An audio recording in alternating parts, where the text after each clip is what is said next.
Okay, so the tiny library, well, tiny. Let's start off in, I think, this end, because I'm gonna miss stuff if I don't do this properly. Okay, a Dragon Primer by Ogden Stonehealer. Ogden Stonehealer is... yeah. We're gonna meet that character later on in the personal story. Actually, I think if you choose to join the Priory, you'll meet him even then. But then, later on in Season 2, you'll meet him anyway. He's a dwarf. Anyway, a small book written by Ogden Stonehealer entitled A Dragon Primer. Read on. Some known facts about dragons. 1. Elder dragons sleep for millennia, untroubled and untroubling. 2. When elder dragons awaken, they terrorize the world. Yes. 3. While awake, elder dragons soak up magic like sponges. 4. While sleeping, dragons release magic into the world. So they leak magic. All those loops and swirls make my hands This explains the increase of magic across the millennia. It's a very slow How process. can it be universal? 7. No one knows how much magic they'll consume if not stopped.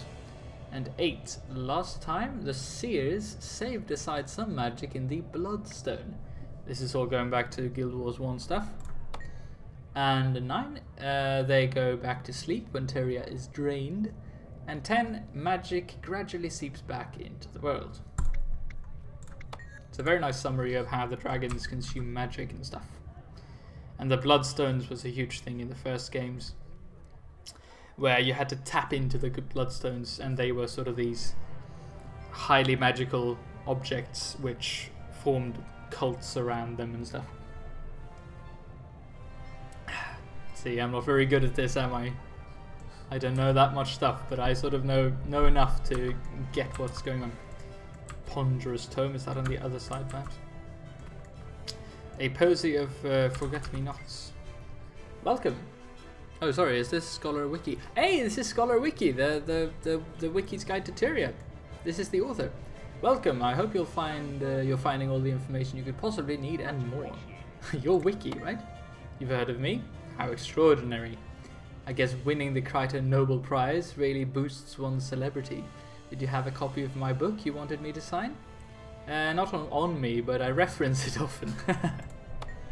Well, there's a copy here in the library somewhere. It's not in the library, it's in the bunks, but anyway. Ignore the knockoffs. There's only one official version of Wiki's official guide to Tyria. Yes. Well done. Congratulations on the job, well done. Thank you. It's a lot of research and hard work. Though I must admit, I had an amazing crew working with me on it. Yes, the Wiki crew. Astonishing teamwork. Astounding teamwork. Much respect to you all. Yes, thank you, Wikipedia. A posy of forget-me-nots.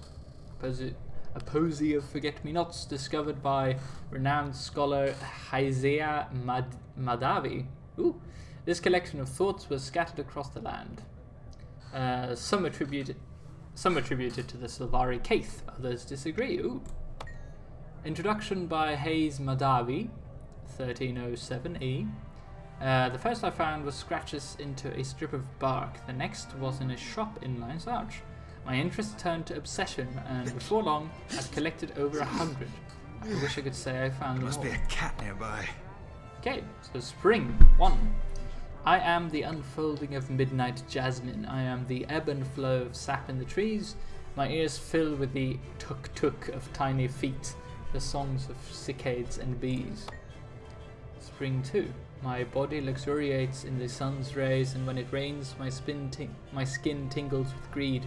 I am that which begins and ends with a dream, a night child of the wombless seed. Could be Kaith, yeah. Spring 3. I am midnight, and all night creatures know me. Better apart, a loner, I did not stray. To be one in all, forfeit, or all in one complete, I rose and turned away. Spring 4. Moss stalled my feet, the blackberry clawed my legs. I hated to go, but was afraid to stay.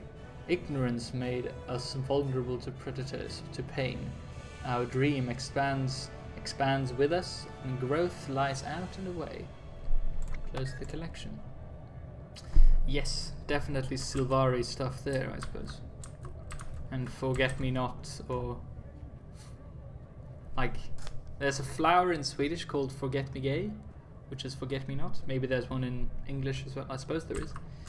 I was the Dragon Primer. Ponderous Tome. This book titles is Good Gods, a treatise on the peculiarities of divinity. The author emphasizes on the twinned nature of Lyssa and the dead, also deposed gods, Abaddon and Doom. Abaddon, sorry. So yeah, Abaddon. Right, so the Abaddon was obviously sort of replaced, I suppose, by Cormyr in the end of Guild Wars 1, was it Nightfall? And then Doom is the predecessor of the current, I suppose, human god Grenth. Which is, you know, interesting. Gods change names and attributes and, you know, characteristics or whatever. Personalities. Howl of the Wolf. Okay. This is all that remains of a letter sent from an unknown human believed to have been present at the moot celebrating Knut Whitebeard's birth. Knut Whitebeard's bears, White Bear. Oh, I always thought it was beard. Never mind. Is the leader of the Norn in Holbrack. Anyway, celebrating Knut Whitebeard's birth. Scholars believe the human transcribed the word of a skald. John. For generations, Bear watched over my family. My parents chose Bear as my birth totem. But as I grew, I'd lie in bed and listen to the howling of wolves. The more I listened, the more I understood their alerts, wails of loneliness and triumphant howls after a kill. One night I heard a cry of distress. In the dead of night I left our stead and scanned the snow for paw prints. A scent in the wind carried me to the entrance of a shadowy cave. A stench of death drew me to the corpse of a female wolf and her 2 living pups. One nuzzled its mother, the other cowered in the cold. I killed a rabbit for them and took them to my own body for warmth. I had found my pack in my true totem spirit of the wild. Now lupine blessings guide me as I run through stark landscapes, and in every howl I now hear the stories they're telling of where much appreciated.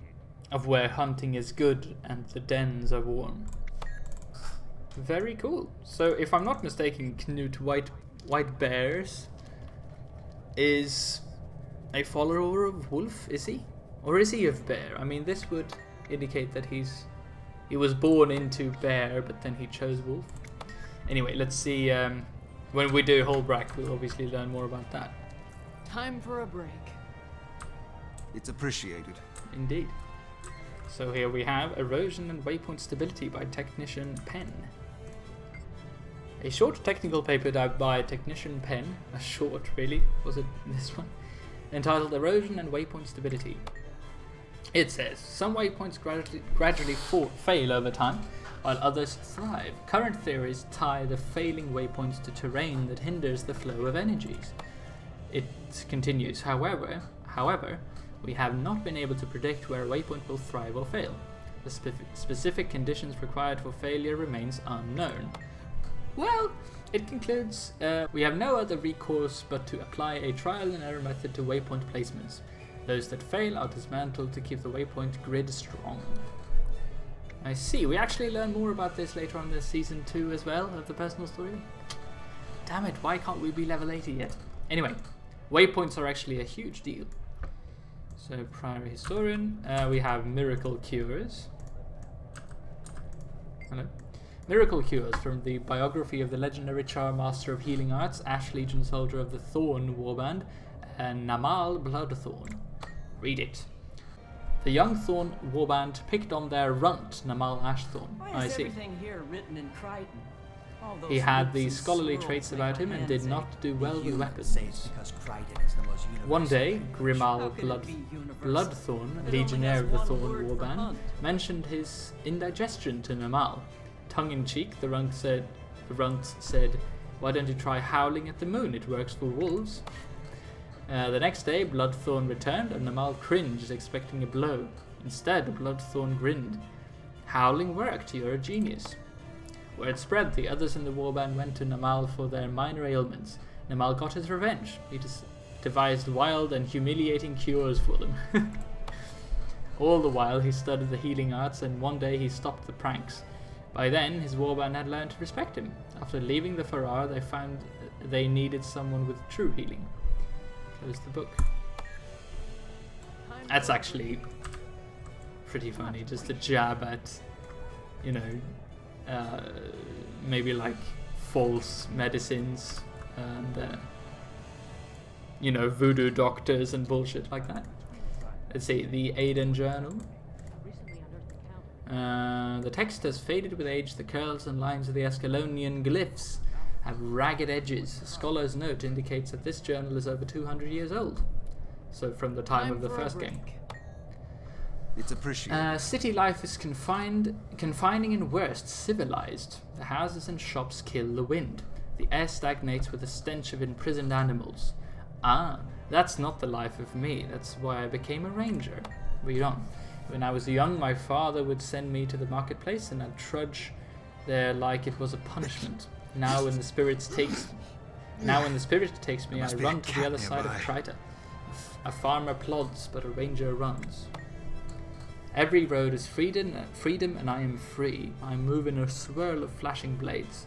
As the river must flow, so must I keep running, because I answer to no law save that of the wild, survival of the fittest, of the swiftest, sorry. You who read these words undoubtedly long after my death. If they stir your heart, then you must run with me. The open road awaits you, the wilderness calls to you. Answer it and run with me. Close the book. And it says the Aiden Journal. Okay, hang on. So in the first game you had this, I suppose, equivalent of Destiny's Edge. Just a band of heroes, all human in the first game because you could only play as a human. But they sort of represented the different classes you could play. So Aiden was actually the ranger in that party of heroes. So it's really interesting to see his journal here. And it says like around 200 years ago in Old Ascalonian. That's pretty cool. Let's see. The Legend of Long-Eared Lex. The Legend of Long-Eared Lex. There's a pirate seal on this document. It has fared surprisingly well considering its age. First time I saw Long-Eared Lex, he stood on the gangplank, hands on hips, and he shouted, "Captain, permission to join your crew." I'd never heard of an Asura on a ship's crew. It was absurd. I was intrigued. Lex became the mate in the crow's nest. He could swing from giff to boom and mainsail to jib, and he climbed the shrouds like a Maguma spider. I was tickled rummy to have him on my ship. There must be a cat nearby. Even his regular conflicts with other sailors didn't outweigh his contribution to the crew. I reprimanded him when necessary, but I liked him so well, it was hard to stay cross for long. When the time came for me to retire, there was no better replacement. I told him... All those loops and swirls make my hands ache. I told him and saw sadness in his eyes for the first time ever. It was then that I realized he valued our friendship as much as I did. One balmy day he called to me and indicated an island on the horizon. My retirement had arrived. I dove off the ship. As far as anyone but Lex knew, I'd slipped overboard and drowned. The truth was, I swam to the island and lived there now. Though I spent many evenings looking out to sea, wondering what became of Captain Long-Eared Lex, my successor, my friend, and a very strange sort of sailor. Last time I saw Long-Eared Lex, he was high above the deck on the topsail yard, one hand holding onto the mast. The ship sped away at a fast clip, and his ears flapped out behind him in the wind. His eyes met mine, and he smiled, one of his rare beauties. Close the book. It's very nice. Apparently one of the books, the 3 Guild Wars 2 books, they mention how apparently Asura are great navigators at sea. Okay, Ungle, a cautionary tale found among possessions uncovered in a Crichton tomb. A travelling merchant arrived in a little village one dusty morning with a ragged Doliak clanking along behind him. The villagers had never seen an Asura, so they were suitably impressed. He called himself Ungle. Ungle set up a camp and opened a stall for business. He sold marvels, sparkling trinkets, coloured sweet water, firecrackers, and all sorts of delights, but the most impressive was a miniature Asura gate. Hey! Read on. The potential applications were obvious, but Ungle impressed them further. The gate had magical properties. Merely standing near it made a person wiser. But alas, the gate was only a prototype. Ungle needed funds to build a more stable model. After a lengthy meeting, the villagers gathered the gold Ungle needed. Ungle bid the town, so that's sort of like crowdfunding. Ungle bid the town a cheerful farewell, promising to return with a working model. As the months passed, the villagers fretted. Finally, they accepted that Ungle was never coming back and that they were wiser after all. Cautionary tale, don't listen to Azora. Okay, let's see. Scarlet Briar, no, that's on the other side. Oh, so there's nothing on this side then. Oh, what's this? The snow hunt. We've done that one, haven't we? No, actually we haven't. What? Hang on, am I going the miracle cures? How did I just miss these? There must be a cat nearby. Master Togo's Book of Cones. And why can't I read that? There we go. Time for a break. Master appreciated. Master Togo and his student came to a rope bridge spanning a ravine. The student asked, Master, how will we be able to make it across? Togo smiled, you're the student, you tell me. Togo took shelter from the wind and built a fire to warm himself. The students pondered the question for several hours. The student. Finally, the student stood. Master, I think it will take great strength to cross the bridge. We have to hold on very tightly and pull ourselves up if our feet slide off. Togo nodded. You have the strength to go all the way across that bridge using only your arms for support and advancements? I don't know, replied the student. You don't know the limitations of your strength? The student looked shamed. No, Master, I do not. Try then, Togo suggested, and see if you can find your limitations. There must be a cat nearby. These lines of dialogue, which are being read out, I think they go on loop a bit too often. The bridge leaped with each gust of wind. When the student reached for the rope, it jerked out of his hand. The student returned to Togo. Master, I cannot hold on to the rope. We will never get across the ravine. Togo smiled. Now you know the limitations of your strength and the power of the wind. You are one step closer to understanding. But what do we do, Master? The student asked. We wait. Master Togo waited until just before nightfall when the wind died down. He and his student easily crossed the bridge. On the other side, Togo said, What have you learned? The student laughed. I have learned, Master, that when your opponent is stronger than you, it's good to wait until he blows himself out. Master Togo and his student continued on. How can it be universal? It only has one word for hunt. That's nice. I suppose. Not much more to say. Bleak's The Snow Hunt. Welcome to Osbert Bleak's Nightmares for Naughty Children, a series of children's books designed to scare the snot, wit, and spittle out of them. Read it. In times woefully recent, two orphans ran away from their village to avoid the city orphanage. Wow. Cadmiel and his sister Camden vowed they would never live there, no matter what. They travelled into the forest as it began to snow. The children found a cave and huddled together, listening to the night noises. When dawn came, they found footprints in the snow. The indents were so large and deep, Cadmiel whispered, it must be a Jotun. At which a booming voice asked, Who hunts in my glen? The kids ran, and the Jotun pursued, footfalls shaking the ground closer and closer until an enormous hand closed around Camden's arm and lifted her off the ground. Cadmiel turned back. Let go of my sister. Why are you in my forest? The Jotun's eyes were angry and its teeth sharp. Time for a break. Cadmiel, being agile of mind, answered, We came to slay the ancient buck that killed my father. What? The Jotun frowned. Ancient buck? Cadmiel nodded. Yes, my father found it not far from here. Up the ridge there, it gored him, and he died. It's probably there now. The giant narrowed its eyes at Cadmiel and dumped Camden into a snowbank and disappeared into the forest. The kids ran back to the village and went happily to the orphanage. The end. That's really weird, I don't get it. Never mind. Okay, what's here then? Okay, there's nothing on this side, but over here. Bjorn Jan the Tall. This is the tale of Bjorn the Tall, renowned as the fiercest warrior of all time. Wow. Bjorn could frighten the clouds of his mountain with a stern look. Nice. He once ripped the horns off a minotaur, then used them to climb onto the back of a great snow worm and ride it through the Jaga moraine. Jesus. One time, Bjorn wrestled a giant shark and took all its teeth. He made a scale mail tunic out of them, and the shark never ate shellfish again. When the waters of war rose, Bjorn rode the wave into Lion's Arch, and when he died, he refused to go into the mists. Yeah. His gaze was so piercing it turns Jotun blue. Wow. His battle cry was so fierce it woke the elder dragons. Damn you, Bjorn.